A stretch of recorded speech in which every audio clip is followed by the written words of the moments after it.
लालू प्रसाद की बेटी रोहिणी आचार्य जाएंगे जेल और उनके घर की कुर्की जब्ती भी हो सकती है। मामला क्या है, आगे विस्तार से समझने का प्रयास करेंगे। जानेंगे कि आखिर रोहिणी आचार्य को जेल क्यों हो सकती है और क्यों उनके घर की कुर्की जब्ती हो सकती है। लेकिन आपको याद होगा कि जब लालू प्रसाद और राबड़ी देवी मुख्यमंत्री बने थे तो उस सेशन में बिहार में जंगल राज चल रहा था। लोगों द्वारा आस भी कहा जाता है कि लालू प्रसाद और राबड़ी देवी का जो सेशन काल था, जब तक वह लोग मुख्यमंत्री रहे तब तक बिहार में जो है जंगल राज थे। घर से लोग निकलने में डरते थे। संध्या के समय महिलाएं घर से बाहर नहीं जाती थी और जाते थे बाहर तो सोचते थे कि किसी भी वक्त उनके साथ जो है किसी प्रकार की अनहोनी हो सकती है। ऐसी घटना जो है फिर से स्थापित करने की कोशिश में लगे हुए राजद हैं।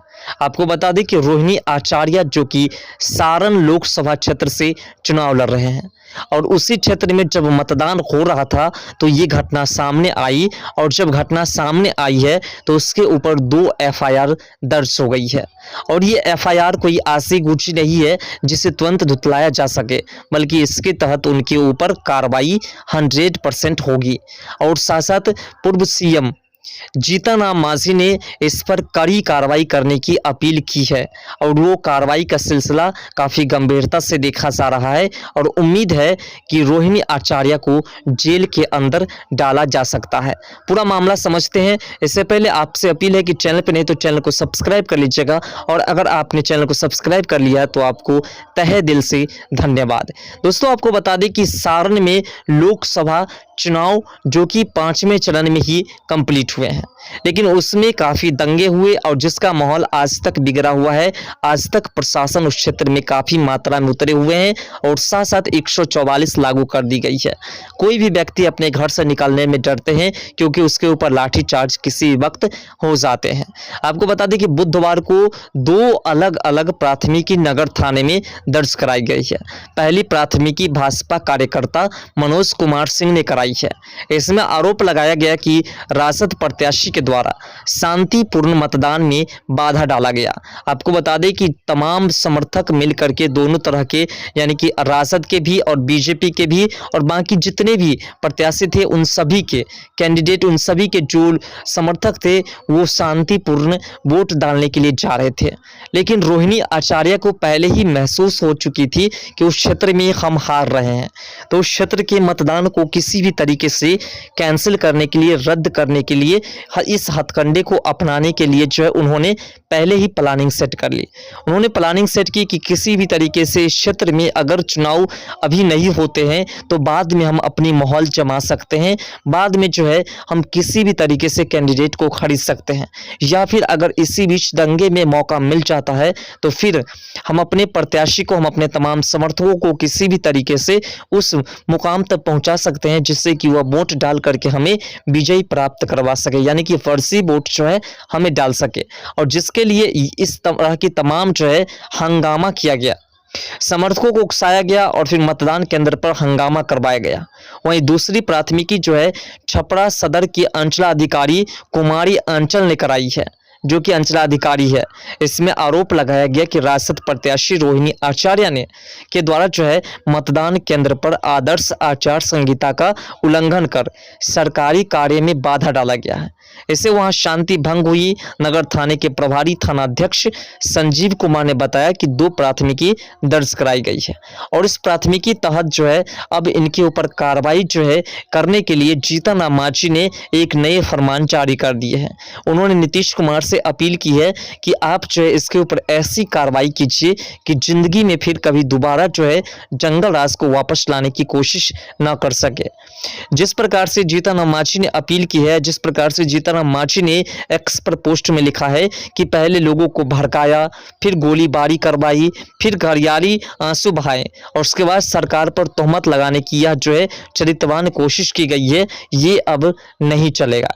यानी जीतन राम मांझी ने स्पष्ट कर दिया, क्योंकि सारण में जो हिंसा फैली है उसमें गोली भी चली है और जिसके कारण उसमें एक लोगों की हत्या भी हो गई है। इसी को लेकर के और जो है प्रशासन उस क्षेत्र में तैनात है और इसी को लेकर के जो उस क्षेत्र में काफ़ी हंगामा आज तक चल रही है, प्रशासन आज भी उस क्षेत्र में तैनात है। इससे स्पष्ट है कि जंगल राज को स्थापित करने की कोशिश में राजद जो है पूरी तरह से नाकामयाब हो गए और इसी के कारण जो है आरजेडी को अगले जो चरण में चुनाव होने वाले हैं इसमें भारी नुकसान होने की शंकाएं जताई जा रही है। रोहिणी आचार्य जो कि पहली बार सारण लोकसभा क्षेत्र से चुनाव लड़ रहे हैं और सारण लोकसभा क्षेत्र से वह किसी भी तरीके से पहले बार में ही जीतने के लिए इस तरह के हथकंडे को अपनाने के लिए वह किसी भी हद तक बढ़ने के लिए तैयार हो गए। आपको बता दें कि सारण लोकसभा क्षेत्र से चुनाव लड़ने वाले डॉक्टर रोहिणी आचार्य लालू प्रसाद और राबड़ी देवी की पुत्री जो कि अपने पिता की विरासत को आगे बढ़ाने के लिए इस तरह से चुनावी मैदान में उतरे और चुनावी मैदान में उतरते ही उसे पता चल गया कि उस क्षेत्र में हमारी भारी बहुमत के साथ हार होते हुए दिखाई दे रहे हैं। अब आप सोच रहे होंगे कि जो पहले ही शंका यानी कि पहले ही भविष्यवाणी कर ले कि हम हार रहे हैं तो फिर उस क्षेत्र में वह क्यों नामांकन कराएं। दरअसल बात है दोस्तों, पहले से ही प्लानिंग सेट थी कि किसी भी तरीके से इस क्षेत्र में हमें जीत हासिल करनी है और उस क्षेत्र में जीत हासिल करने के लिए हम किसी भी हद तक पहुंच सकते हैं और ऐसा ही हुआ। लेकिन उसका अंजाम जो है अब बुरा हो चुका है। अब जेल जाने से शायद ही कोई रोक सकते हैं क्योंकि नीतीश कुमार पूरी तरह से एक्शन में आ चुके हैं और नीतीश कुमार ने कह दिया है कि जिन लोगों ने दंगा फैलाया है उसमें से किसी भी व्यक्ति को बख्शा नहीं जाएगा, वो कोई भी हो। और इसी के तहत जो है यह मामला काफ़ी गंभीर रूप ले चुके हैं। नीतीश कुमार एक्शन में है। पूर्व सीएम जीतन राम मांझी ने पूरी तरह से चेतावनी दे दी है कि किसी भी तरीके से लालू परिवार के किसी भी कैंडिडेट के द्वारा जो दंगा फैलाया गया उसे नहीं बख्शा जाएगा और इसके अलावा कोई भी ऐसे कैंडिडेट जो किसी भी मतदान केंद्र पर दंगा फैलाता है तो उसे बिहार की प्रशासनिक व्यवस्था, केंद्र की प्रशासनिक व्यवस्था, प्रशासनिक ताकत दिखानी है और उसे जंगल राज को स्थापित और दंगल राज को स्थापित करने की कोशिश करने नहीं देनी है, बल्कि उसे जवाब वैसा देना है कि फिर जिंदगी में कभी भी लालू प्रसाद के राज को वापस लाने की कोशिश ना करे। स्पष्ट रूप से एक्स पर ट्वीट करते हुए जीतन राम मांझी ने नीतीश कुमार से अपील की कि आप जो है कड़ी से कड़ी कार्रवाई करें। अब देखने वाली बात होगी कि आखिर कब तक यह मामला गंभीर रूप रहती है। फिलहाल सारण में 144 लागू है, किसी भी व्यक्ति को घर से निकलने की इजाजत नहीं है और इसी को देखते हुए उस क्षेत्र में प्रशासन तैनात है। अगर कोई भी व्यक्ति उस क्षेत्र में यूं ही उस क्षेत्र में पहुंचते हैं टहलते हुए तो फिर उसके ऊपर लाठीचार्ज की जाती है। मतदान केंद्र पर जो हंगामा हुआ जिसके कारण उस क्षेत्र में कई ऐसे मतदाता है जिन्होंने उस क्षेत्र में मतदान भी नहीं किए, जिसके कारण सारण में सबसे कम वोटिंग हुई है। अब देखने वाली बात होती है कि उस क्षेत्र में किसकी जीत होती है।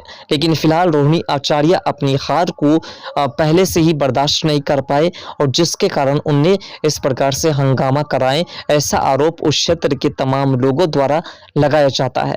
फिलहाल आपको क्या लगता है कि ये राजनीति के बड़े धुरंधर के बेटी हैं तो इसके ऊपर कार्रवाई नहीं होगी या फिर कार्रवाई होगी? अपना राय कमेंट सेक्शन में जरूर दीजिएगा।